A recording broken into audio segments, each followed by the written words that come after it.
राघवेंद्र जी, जिस तरह से ये मामला सामने आया, एक बार फिर से आजम खान और उनके बेटे की मुश्किलें बढ़ गई है, दोषी ठहराए गए, क्या कुछ पूरा मामला है?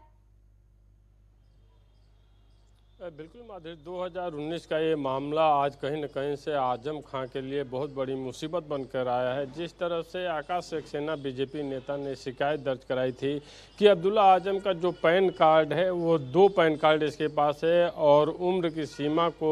चुनाव लड़ने लायक बनाने के लिए ये पैन कार्ड बना था और उस आधार पर उन्होंने विधायकी लड़ी थी। तो एक तरह से कहा जा सकता है कि आज एमपी एमएलए कोर्ट का जो निर्णय आया है, एक चीज़ तो स्पष्ट है कि अभी आजम खां सालों जेल में रहने के बाद जिस तरह बाहर आए, ऐसी संभावना दिख रही थी कि आजम खां परिवार की मुश्किलें अब कम होती नजर आ रही। लेकिन अचानक इस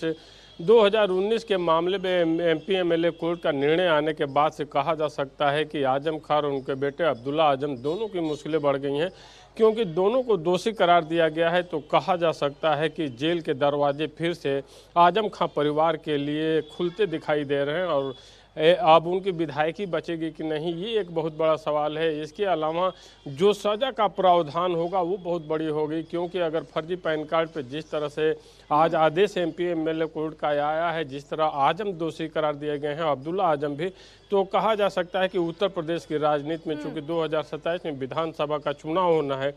ऐसे में ये निर्णय बहुत कुछ बयां करते हैं कि अब ये फिर से ये परिवार जेल की सलाखों में अगर होगा तो मुस्लिम जो माइनॉरिटी हैं उनका क्या रुख होगा। अब देखना होगा कि उत्तर प्रदेश की राजनीति में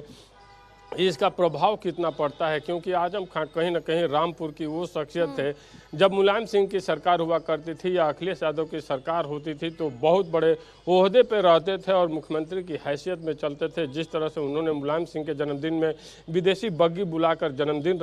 रामपुर में मनाया था और जिस तरह से जौहर विश्वविद्यालय को लेकर के भी उन पर तमाम आरोप लगे, सालों जेल में रहे, तमाम सरकारी ज़मीनें जो कब्जा करके वो जौहर विश्वविद्यालय बनाया गया था उसे उनसे छीनी गई थी। तो एक तरह से माधुरी कहा जा सकता है कि आजम खां परिवार की मुश्किलें फिर से अचानक बढ़ गई हैं, जिसका प्रभाव उत्तर प्रदेश की राजनीति में भी स्पष्ट दिखाई देगा। राघवेंद्र जी, ये पूरा मामला सामने कैसे आया? जिस तरह से उन्होंने फर्जी आधार पैन कार्ड बनाया आजम खान के बेटे ने, अब इस पूरे मामले में दोनों दोषी करार पाए गए। ये मामले का खुलासा कैसे हुआ? पुलिस ने अब तक क्या कुछ कार्रवाई की है, जानना चाहूंगी आपसे विस्तार से।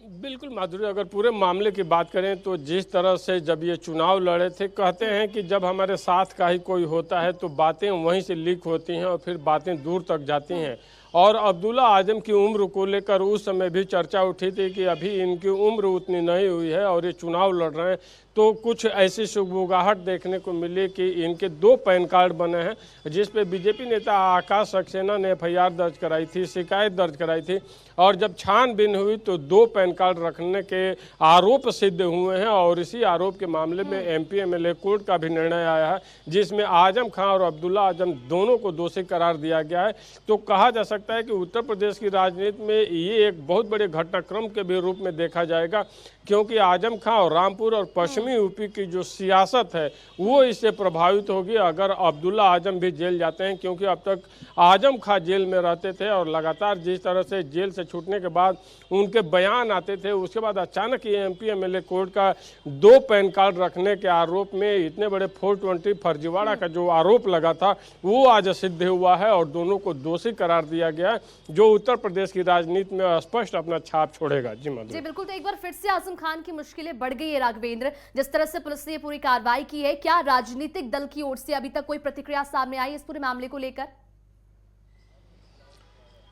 बिल्कुल माधुरी, अभी थोड़े देर में ही देखिएगा प्रतिक्रियाएं तो सबकी आएंगी, अखिलेश यादव की भी आएंगी, क्योंकि जिस तरह से अखिलेश यादव 2017 के बाद से लगातार ये बात कहते हैं कि अल्पसंख्यकों से उनका इशारा स्पष्ट मुसलमानों से होता है कि उनको टारगेट किया जा रहा है, उनको परेशान किया जा रहा है। ऐसे में 2 पैन कार्ड रखने के आरोप में अब्दुल्ला आजम को और आजम खां को जिस तरह से एमपी एमएलए कोर्ट ने दोषी करार दिया है, जिस तरह से सजा सुनाई है, कहा जा सकता है कि अखिलेश के साथ साथ भारतीय जनता पार्टी के भी बयान कुछ ही देर में आते ही होंगे और आएंगे भी, क्योंकि ये छोटा मसला नहीं है, उत्तर प्रदेश की राजनीति के लिए एक बहुत बड़ा मसला है।